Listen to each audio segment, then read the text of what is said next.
Assalamualaikum adik-adik, apa kabar hari ini? Ibu doakan kalian selalu sehat dan tetap semangat.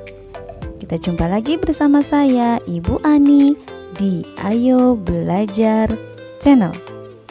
Buat adik-adik yang belum subscribe, silahkan tekan dulu tombol subscribe-nya dan nyalakan loncengnya, agar adik-adik tidak ketinggalan ketika kita share video-video terbaru.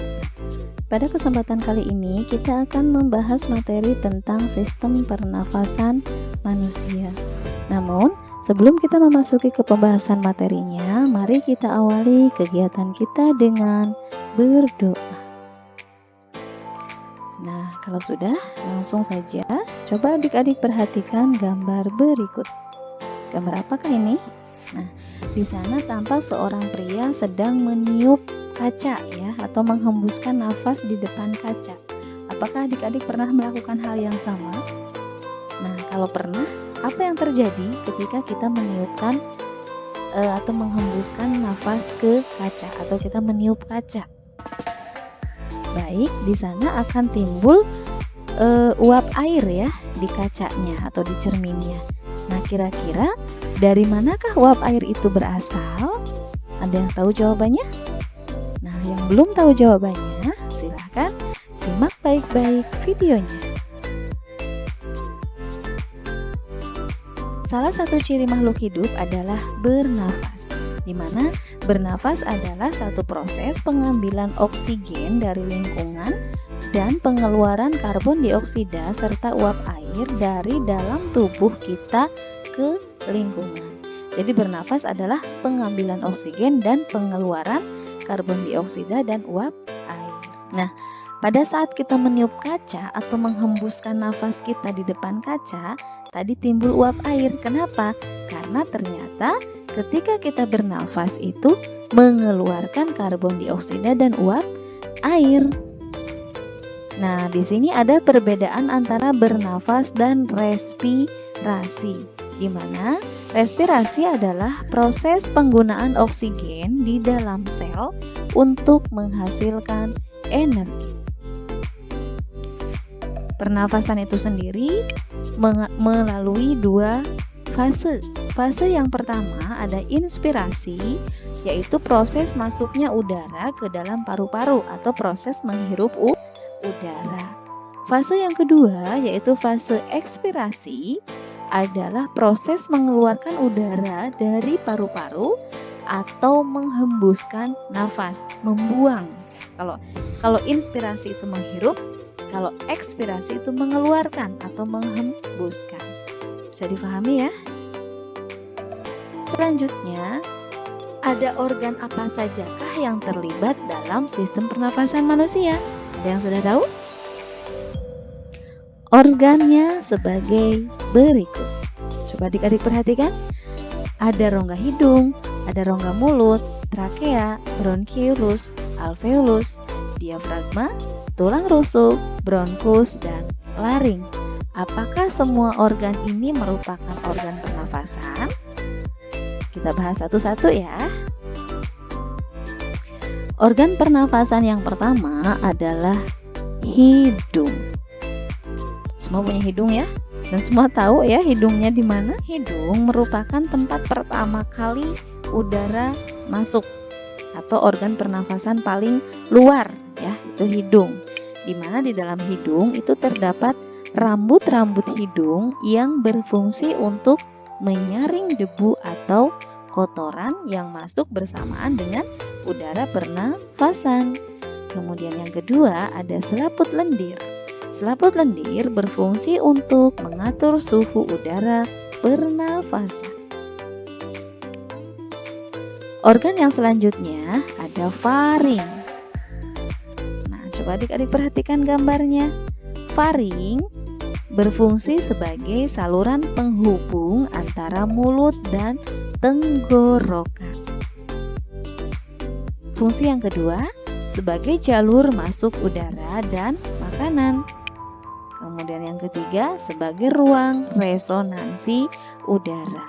Dan fungsi yang keempat sebagai tempat tonsil yang berpartisipasi pada reaksi kekebalan tubuh dalam melawan benda asing. Organ yang selanjutnya ada laring. Di dalam laring terdapat pita suara dan epiglotis, di mana epiglotis berfungsi untuk menutup laring saat menelan makanan atau minum. Sementara pita suara berfungsi untuk memberi warna suara pada manusia. Organ yang selanjutnya ada batang tenggorokan atau trakea, yaitu saluran yang menghubungkan laring dengan bronkus. Pada dinding trakea terdapat silia yang berfungsi untuk menyaring benda-benda asing yang masuk ke dalam saluran pernafasan. Coba adik-adik lihat dan perhatikan gambarnya. Nah, ini yang disebut dengan trakea. Selanjutnya, organ yang kelima ada paru-paru atau pulmo. Di dalam paru-paru terdiri atas bronkus yang merupakan percabangan dari trakea. Bronkus berfungsi untuk mengantarkan oksigen atau O2 dan karbon dioksida atau CO2 dari dan menuju paru-paru. Bagian yang kedua ada bronkiolus, yaitu cabang dari bronkus yang berujung pada saluran alveolus. Bronkiolus ini berfungsi untuk membawa udara ke alveoli. Dan yang terakhir yaitu alveolus. Alveolus berfungsi sebagai tempat pertukaran gas oksigen dan karbon dioksida. Nah, ini tadi ya 5 organ sistem pernafasan beserta bagian-bagiannya dan fungsi dari masing-masing bagian-bagian organ tersebut. Bisa difahami ya? Selanjutnya, mekanisme pernafasan manusia.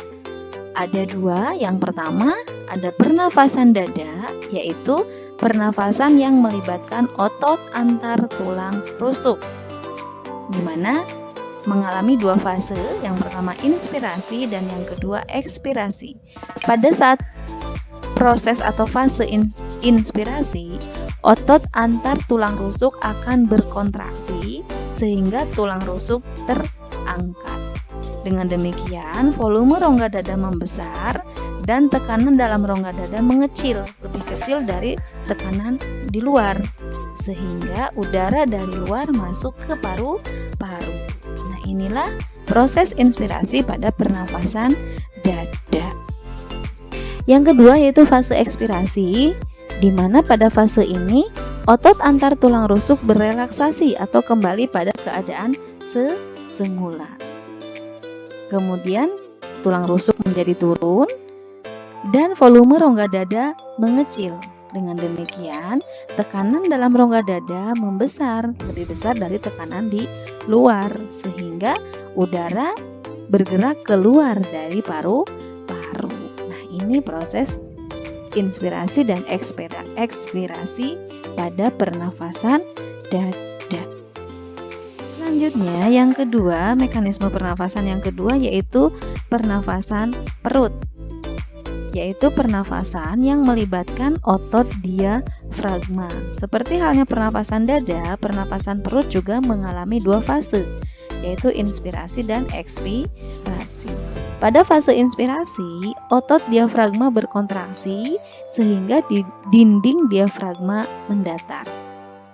Volume rongga dada membesar dan tekanan di dalam rongga dada menjadi lebih kecil dari tekanan di luar, sehingga udara dari luar masuk ke paru-paru. Ini proses dari fase inspirasi pernafasan perut. Fase ekspirasi terjadi ketika otot diafragma berelaksasi atau kembali ke bentuk semula, sehingga diafragma melengkung ke atas dan volume rongga dada menjadi mengecil. Kemudian tekanan dalam rongga dada menjadi lebih besar dari tekanan di luar, sehingga udara keluar meninggalkan paru-paru. Nah, ini tadi ya ada 2 mekanisme pernafasan pada manusia, yaitu pernafasan perut dan pernafasan dada. Bisa difahami ya? Selanjutnya, ada frekuensi pernafasan. Ada beberapa faktor-faktor yang dapat mempengaruhi frekuensi pernafasan manusia. Yang pertama, ada umur, di mana pada umumnya semakin bertambah umur seseorang, maka frekuensi pernafasannya semakin rendah. Yang kedua, jenis kelamin, di mana laki-laki lebih banyak bergerak sehingga lebih banyak memerlukan energi dibandingkan dengan perempuan. Kemudian yang ketiga, suhu tubuh. Yang keempat, posisi tubuh. Dan yang kelima, aktivitas atau kegiatan tubuh. Orang yang melakukan aktivitas lebih banyak akan memerlukan energi yang lebih banyak pula dibandingkan dengan orang yang aktivitasnya sedikit. Nah, ini ya ada 5 faktor yang dapat mempengaruhi frekuensi pernafasan manusia. Selanjutnya, di sini ada volume pernafasan. Coba adik-adik perhatikan tabel berikut. Volume pernafasan yang pertama ada volume tidal, jumlahnya 500 cc. Volume cadangan ekspirasi atau suplementer 1500 cc. Volume cadangan inspirasi atau komplementer 1500 cc. Dan volume residu atau sisa 1000 cc. Kemudian kapasitas vital itu terdiri dari volume tidal ditambah volume komplementer ditambah volume suplementer. 500 tambah 1500 ditambah 1500 sehingga kapasitas vital pernapasan manusia adalah 3500 cc.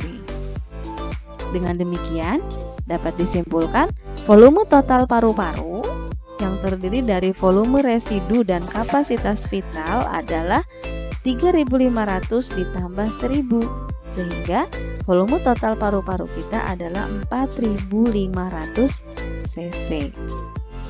Jelas ya?